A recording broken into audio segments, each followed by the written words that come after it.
How's it going, everyone? As always, my name is Jimmy Champagne. This is PSReady, my channel all about PlayStation. In today's video, we've got 3 topics to cover. The first one is that Sony bait and switched us with this amazing new update in the Welcome Hub because they added in a much worse feature. The second story is that Sony is using AI in game development, but it doesn't seem that bad. And third, we're going to talk about my PS5 Pro pre-order experience. I'm going to tell you how everything went and everything I decided to pick up. This video is sponsored by FlexiSpot, and you've definitely heard of them here on the channel before. They're a longtime sponsor of PSReady. So this time they wanted me to check out the E7 Pro desk, and it is awesome. The main reason I wanted another standing desk is because we have a craft room upstairs, as my wife calls it, and I paint my miniature models up there, and I wanted a standing desk because standing up when you paint is much easier. The coolest thing about this desk is not only can you independently raise and lower it, you can also save a sitting and standing preset so it'll remember where you want it to be. And this desk is seriously sturdy. I wasn't surprised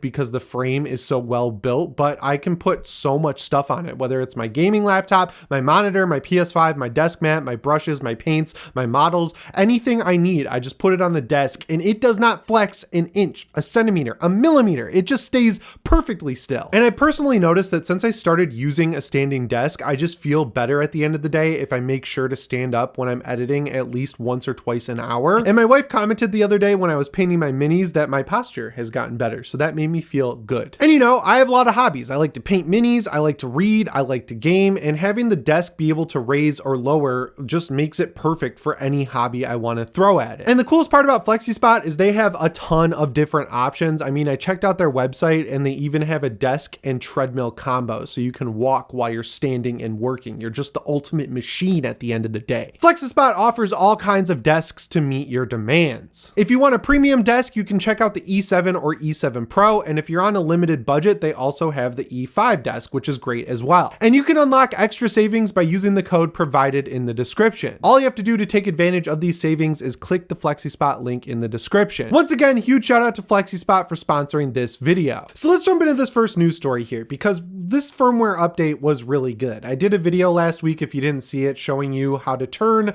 the Welcome Hub into a sort of de facto theme for your PlayStation 5 because it lets you pick what widgets you see. So I limited it to trophies, PlayStation Store, and battery life, and all of those are relegated to the left side of the screen. I figured out that if you go to the PlayStation Store, there's a bunch of high quality screenshots and other assets you can screenshot with your controller and then make that a custom background. And since if you're not playing a game when you go into rest mode, the next time you turn on your PS5, it's going to default to Welcome Hub. It really does give you a theme for your PlayStation 5 in a roundabout way. But it seems like Sony timed this in a really tricky way where they were going to introduce a feature that they knew people would be upset about. So they cobbled together a sort of theme system for the PlayStation 5 to distract people. And for the most part, it worked because I didn't see anyone writing this up until Sunday night, which is kind of crazy. So what used to happen when you would highlight a game on your cross media bar is that you would see a background from the game. The music of the console would change to be a theme from the game. Miles Morales did it on launch day and it was super exciting. Like you heard music from the game.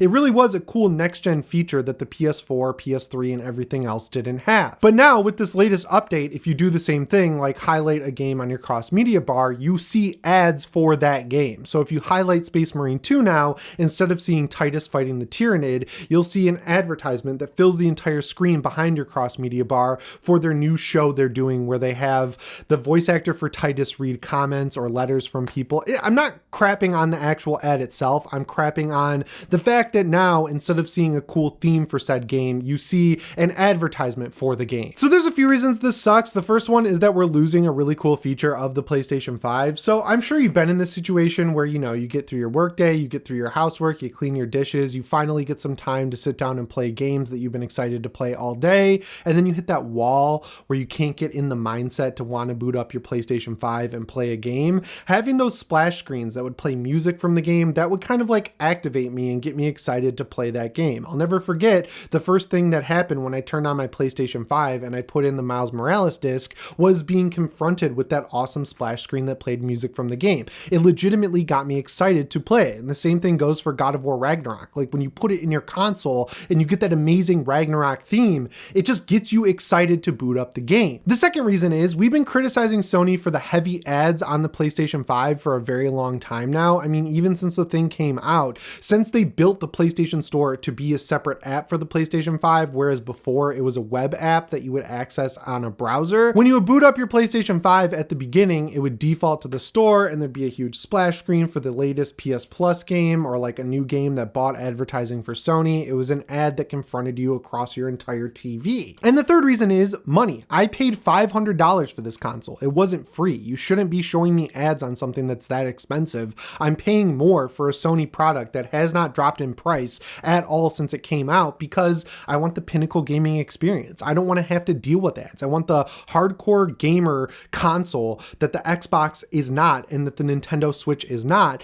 There is no excuse from that perspective to be showing me ads. And I spent over $100 on Space Marine 2. I have no issue getting into that game. I want to play it because I spent money on it. You don't need to show me ads for other content and advertise a game I already own. And I know people get mad when I just blame everything on Xbox, but like you got to look at the bigger picture this generation, guys. Like their whole system where they say, oh, the industry is changing. There's only 150 million people out there who buy consoles. That really only applies to them. That applies to Xbox, but when they make these statements, they make them as blanket statements that cover the entire industry. So they make Game Pass where they make all their games free because they lost out last generation with people not building up libraries on their Xbox and building them up on their PS4 instead. That made switching over to Xbox a much more daunting decision. So the way they circumvented that was by making a subscription service where the entire Xbox library is free. So Sony has executives and shareholders and people who own stock in Sony, and they say, well, Xbox is making all this money on Game Pass, so we should have something similar. So Sony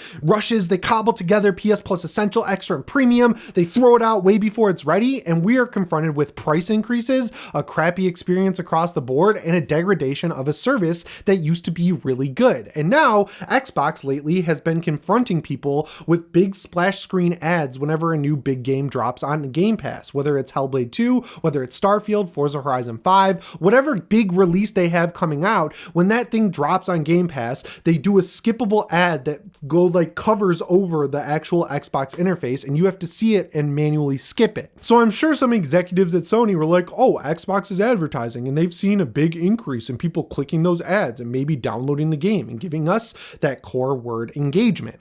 So when I was at the gym today, I was sitting on the treadmill.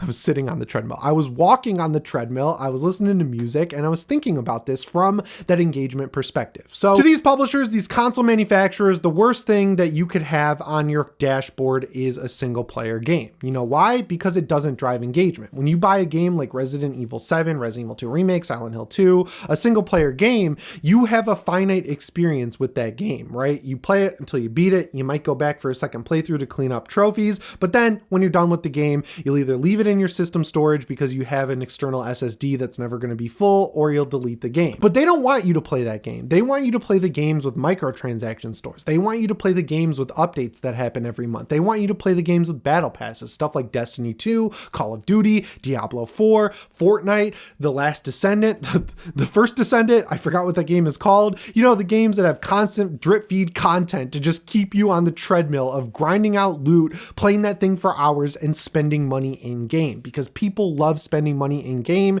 Even though they complain about it, everyone does it. Like, look at the sales projections of Diablo 4. It sold really well. It made way more money on the microtransactions. So as much as we complain about it, we're all spending money on this stuff. So if they want to drive you to play those games, they want to get that new information, that new update, that new patch, that new content, that new battle pass. They want that right in front of your face as quickly as possible. What's the best way to do that? Make the splash screen for the game a background featuring all that new content, so that when you're sliding over to play a single player game on your cross media bar, you see an ad for just a frame or two that gets you excited to buy Michael Myers and Call of Duty or something like that. And then suddenly that single player game that's going to enrich you and make you think about things contemplatively and have a good story to tell you, that's gone. You're not playing that the rest of the night. You're grinding out the battle pass and Call of Duty and spending money on the PlayStation Store. This whole engagement metric just just sucks. It's like trying to convince me to do something I already want to do. Like if I'm on my PlayStation 5, I want to be playing video games. Just let me play the games I want to play. And the weird thing is, if I have a good experience playing a great first party game like The Last of Us Part 2 Remastered or a third party exclusive like Silent Hill 2 Remake,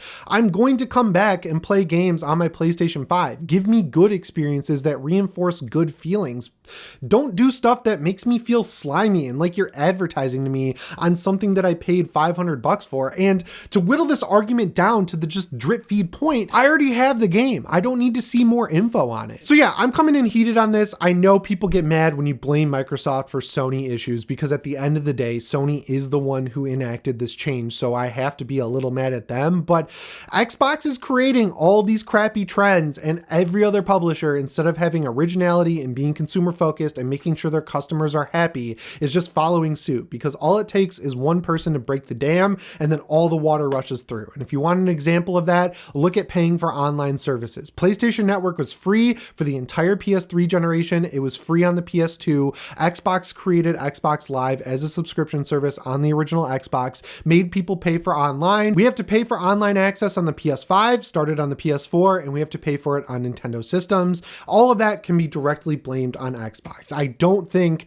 we would be paying to use internet that we already pay for every month on our game console if Xbox didn't do it in the first place with their slimy penny pinching moves. So yeah, there's my extremely rare fanboy rant on this channel. I'm sick of ads. It sucks that the past month of being a PlayStation fan has been just an alternating coin flip of we are so back, it's so over, right? It started low with Concord, went up with Astrobot, went back down with PS5 Pro, went up with the 30th anniversary, went down with the State of Play, went up at the end of the State of Play with Ghost of Yotei. Like, just do good things. Don't supplant good things with bad things. Like, don't use them as a cover for the bad thing you're doing. Just don't do the bad thing in the first place, because I want to enjoy PlayStation. I want this PS3 era and PS4 era fandom back, where I was excited every month, it seemed like, for a new trailer, a new game, a new post on the PlayStation blog. Now, every time I see a new post on the PlayStation blog, I'm like, hope this is good. But yeah, complaining about this stuff works. When we complained about the ads on the PlayStation Store, they changed it. So hopefully they change this as well, because I miss those game themes that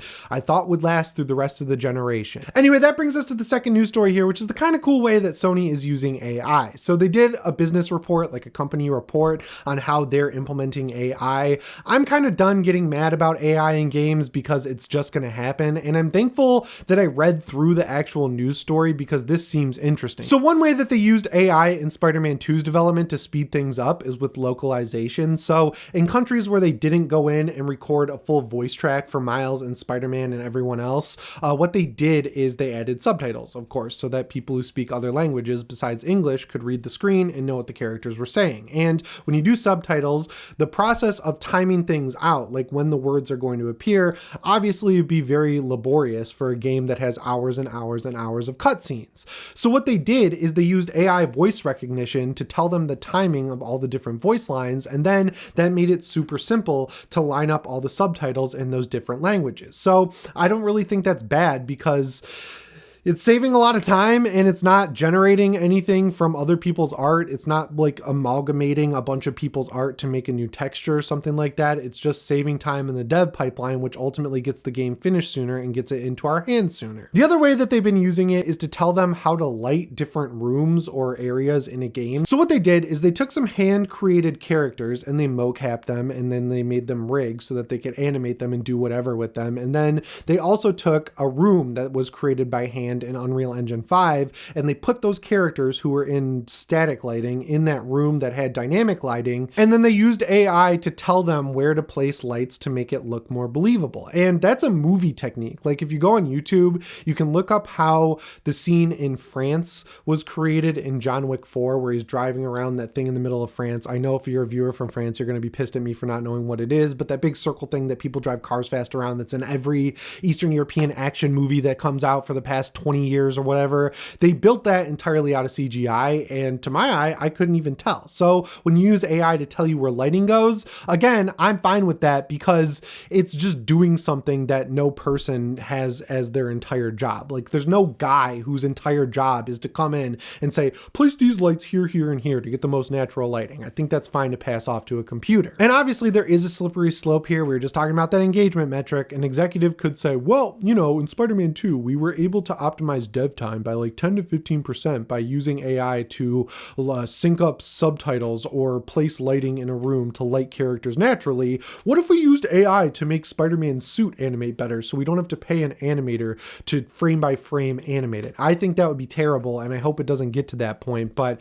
yeah, AI is being used in game development. I just think it'll be easier to not get mad and ruin your day if you learn the difference between machine learning and generative AI, because the two things that they highlighted were machine learning, which I think is totally fine because that's what PSSR uses, the new upscaler on the PS5 Pro that gives you amazing results, that uses AI to read the edges of characters and give you better anti-aliasing than you get running the game natively at 4K and using just regular anti-aliasing. If they can get it as good as DLSS, that's using machine learning in a really good way. So I figured I'd just break it down because when I read the news story headline that everyone was sharing, I was like, this sucks. But then when I read the news story, I was like, oh, that's actually pretty cool. Anyway, that brings us to the third news story here, which a lot of people asked about. What was my experience pre-ordering the PlayStation 5 Pro? It was really good. I woke up at 8 o'clock. I made some coffee. I booted up PS Direct on my phone, my Windows computer, and my MacBook. And I was confronted with that you're in a waiting room for the line or whatever. And I noticed immediately that all three of my computers, like my two computers and my phone, were moving at different rates. Right at 10:15, I got in on my iPhone. I added a PS5 Pro regular edition to my cart because the 30th anniversary one was sold out. I went over to pre-order DualSense Edge, the 30th anniversary one. Those were still in stock. Added it to my cart, and then I got scared because I didn't log in the night before on my phone with my PlayStation Network account, but that went through just fine. I typed in my email, my password. I went to the Authenticator app, put in my two-factor authentication code. I checked out. Everything went great, and it seems like a lot of people had the exact same experience. Now, as for how the PS5 Pro is selling, it seems like it didn't completely sell out. It did go out of stock on the first day, just like the 30th anniversary bundle, but ever since then, every day they've been adding in a few more batches. So I don't know if that comes down to interest or just them preparing for a long time and making enough consoles to actually meet demand. I also saw that the disk drive is still in stock. The stand stayed in stock. I was also able to pick up a VR2 adapter finally. It seems like everything, like accessory wise, that has had stocking issues for the longest time is now in stock. So yeah, big props to Sony for how they handled this. I think it went great. Anyway, guys, that's all I've got for you in today's video. Let me know what you picked up in the PS5 Pro pre-order down in the comments below. Remember to subscribe and set your notifications to all if you haven't already. As always, my name is Jimmy Champagne. I'll see you in the next one. Thanks for watching, and shape on.